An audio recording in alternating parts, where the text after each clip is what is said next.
Let's talk about what's going on with the US market. It is looking really red. Let me explain it, and let me explain why Bitcoin is set to reach $125,000 by the end of 2020. What about this 125,000? Which doesn't seem like it's very likely right now since we're at 30,000, right? But things move very quickly in Bitcoin. Or in crypto, I should say. But with Bitcoin too. But mostly in crypto. A lot of you guys know when things move, when money comes in and there's short squeezes, things move really quickly. So we still have about a year and a half. And who knows? Because after the halving event, that's when things start moving really quickly. And if we are to end at 200, 250,000, 300,000 by the end of 2025, well, who's to say we can't be at 125,000 by end of 2024? But are there any factual things to back this up other than hope? Well, according to Matrixport, they do. Basically, according to Matrixport, to quote, on June 22nd, which was, 2 weeks ago, Bitcoin made a new one-year high, making the first time in a year. This signal has historically indicated the end of bear markets and the start of a new crypto bull market. What did I say? I said that too. We are definitely out of crypto winter. We have started a new bull market. We're at the very beginning, okay, very beginning.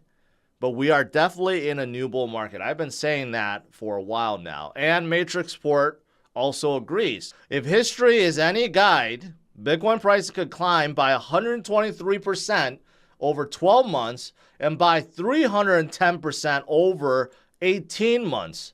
This is based on average returns of signals triggered in 2015, 2019, and 2020. Okay? That would lift prices to 65,000 in 12 months and 125,000 in 18 months. So this is according to history and average returns.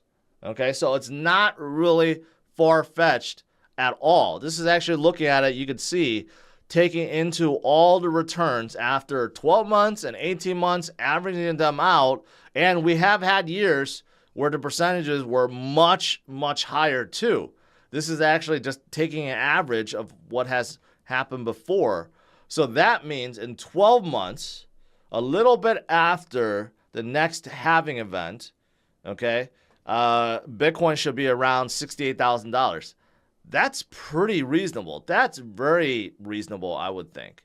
And then after that, well, that's when we go to 125,000 by the end of next year, which again, if you think about, if we get to 68,000, close to 70,000, close to our previous high, think about the FOMO that'll be building. And with all these institutions coming in, the FOMO is going to be unlike anything we have ever seen. So after we break through our previous high, can we shoot right up to 125,000? Certainly possible. So this is not far-fetched at all. This is actually pretty accurate. And if you look at, let's say, okay, if you look at 1 month, 2 months, 3 months, right? You're looking at 10%, minus 1%, 23%, right? We're right around there. So if we end this month or maybe next month around 36,000, right? I mean, that's pretty conservative too. So Matrixport is on to something. 125,000 by the end of 2024, and sometime mid-2024, Bitcoin will hit 60,000. I'm looking forward to it. Here's the kicker. 6 months at 63,000 at 100%.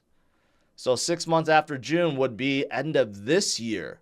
So this is predicting by the end of this year, in December, Bitcoin could be as high as 63,000. And if that happens, what about all the alts, right? They will be jumping a lot more. And why is that? Well, I talked a lot about this. Blackrock, Larry Fink, I showed the interview yesterday. He's all gung-ho about Bitcoin, right? About tokenization and the future and bringing hope to society. He even brought that up. I mean, honestly, he is very, very bullish about getting a Bitcoin spot ETF approved. Okay, and if he's this bullish, then most likely, it's going to happen. So, of course, we have a lot of enthusiasm over, or an optimism over, spot Bitcoin ETFs getting improved, Gary losing, and then we have billions upon billions upon billions of dollars flowing into Bitcoin. That's what we're all waiting for, right? That's why there's so much optimism, why Bitcoin is decoupled away from traditional markets. There's a lot of supporting cases.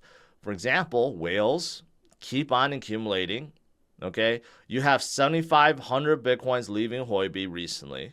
It's hard to see, but there's a big red right here. You see, like, there's no, this is net flow, but you could see, like, there's nothing there except the very right side, right? And then you could see the balancing exchange on Huobi dropping like a rock. People are definitely accumulating right now. The big whales are buying and taking off from the exchanges. That pretty awesome. And that's not just Bitcoin too. Ethereum reserves on exchanges have been falling for quite some time as well. So, I mean, like, it's really everything. It's not just Bitcoin, mostly Bitcoin, but Ethereum is also dropping like a rock off the exchanges. So, entering the parabolic bull stage? Not yet, but as we get closer to the halving event, and based on what Matrixport said, just makes a whole lot of sense. As we get closer and closer to the halving event, we're going to start trending upwards, okay? And then afterwards, guess what? We're going to go up just like all the times before, right? Maybe not the same percentage, but it's pretty clear what happens. It's pretty clear what happens, right? History doesn't repeat, but it tends to rhyme, and it has been rhyming every single halving event. Also, accumulation of the shrimps, the crabs, everyone else that's not a whale, right, is starting to pick up again, just like before. People are getting excited again due to ETF enthusiasm, or due to the market just kind of recovering. You're seeing a lot more, right? Here's another one that's measuring the bull market, the MVRVZ score, showing that, yeah, things are moving up and we have started a new bull cycle. I mean, yes, we have started a new bull cycle. Even metrics show that. Not just moving averages, even metrics, on-chain metrics show that. So, UAE emerging as a pro-Bitcoin mining destination in the Middle East. There's a lot of places that's starting to be pro-Bitcoin mining. El Salvador, many states in the U.S., and now the UAE. Well, it just makes sense, right? Bitcoin mining improves power grids and gives a lot of tax dollars to wherever they may be, right? So it makes a lot of sense. It doesn't take away really anything. And the more miners we have, the better it is. The more decentralized the Bitcoin network is. So it makes it basically virtually impossible to hack.